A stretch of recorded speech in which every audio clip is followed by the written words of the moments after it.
Je m'appelle Kofi. Et si les premières et deuxièmes parties de mon histoire parlaient du début du combat et de la perte de contrôle progressive, cette troisième partie marque une étape plus profonde, la descente silencieuse. Parce qu'à ce stade, il ne s'agit plus seulement d'une habitude qui revient. Il s'agit d'un état intérieur qui s'installe, lentement, sans bruit, mais avec une intensité grandissante. Kofi continue sa vie extérieurement comme avant. Rien ne change vraiment dans son apparence, dans sa manière de parler aux autres, ou dans la façon dont il se comporte en public. Tout semble normal, presque stable. Mais à l'intérieur, quelque chose commence à se déséquilibrer plus sérieusement. Ce n'est plus seulement une lutte entre deux décisions opposées. Ce n'est plus seulement « je veux arrêter » contre « je retombe ». C'est devenu quelque chose de plus profond, plus fatigant, plus constant. Avec le temps, Kofi commence à ressentir une forme de lassitude intérieure.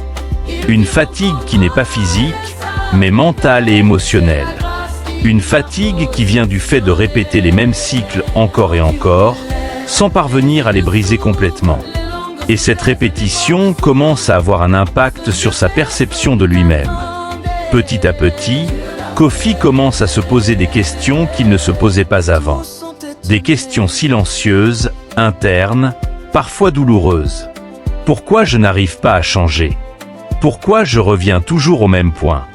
Pourquoi je perds toujours ce combat malgré ma volonté? Ces questions ne sont pas dites à haute voix. Elles restent à l'intérieur. Mais elles prennent de la place. Et plus ces questions s'installent, plus elles créent une forme de tension intérieure. Kofi commence aussi à remarquer quelque chose de nouveau. Une perte progressive de motivation. Ce n'est pas une disparition brutale. C'est une érosion lente. Au début, il y avait de la détermination. Il y avait des décisions fortes. Il y avait des moments où il croyait sincèrement qu'il allait changer définitivement. Mais à force de répétition et de rechute, cette force intérieure commence à s'affaiblir. Et c'est là que la descente commence vraiment. Parce qu'à partir du moment où tu commences à douter de ta capacité à changer, le combat devient plus difficile. Kofi commence alors à entrer dans une phase plus silencieuse encore. Il ne parle toujours pas de ce qu'il vit. Il garde tout pour lui. Il continue à avancer à l'extérieur. Mais à l'intérieur, il commence à porter quelque chose de plus lourd. Une forme de confusion intérieure.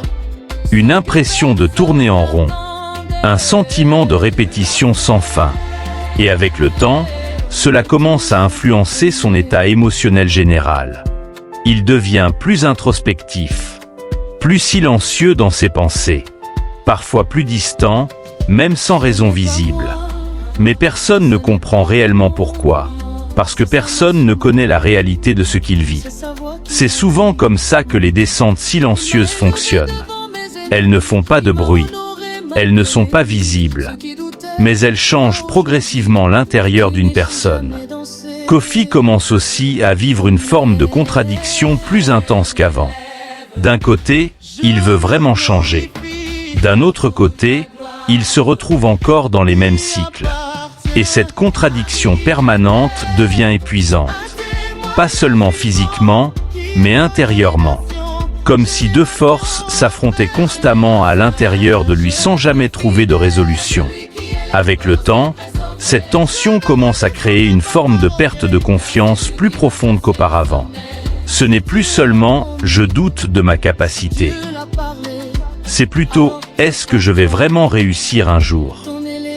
Et cette question, même si elle n'est pas toujours formulée clairement, commence à s'installer dans ses pensées. Kofi commence aussi à comprendre quelque chose de difficile. Plus il reste seul avec ce combat, plus ce combat prend de la place. Le silence amplifie tout. Les pensées deviennent plus lourdes. Les émotions deviennent plus présentes. Et les cycles semblent encore plus difficiles à briser. Il y a des moments où il essaie encore de se relever mentalement. Des moments où il se dit qu'il doit vraiment changer, qu'il ne peut pas continuer comme ça. Mais ces moments deviennent moins fréquents avec le temps. Et c'est là que la descente prend une forme plus claire. Ce n'est plus seulement un combat actif. C'est une fatigue intérieure qui s'installe. Une lassitude silencieuse. Une impression de lutter sans voir de résultats durables. Et dans cette phase, Kofi commence à entrer dans un état qu'il n'avait jamais connu auparavant. Un mélange de conscience et d'épuisement intérieur. Il sait qu'il doit changer, mais il ne sait plus comment sortir du cycle. Et c'est exactement dans cet état que quelque chose de plus profond commence à émerger dans son histoire. Une étape où le combat ne sera plus seulement comportemental, mais profondément intérieur, émotionnel et mental. Et cette étape va le conduire vers un point qu'il n'avait pas encore atteint.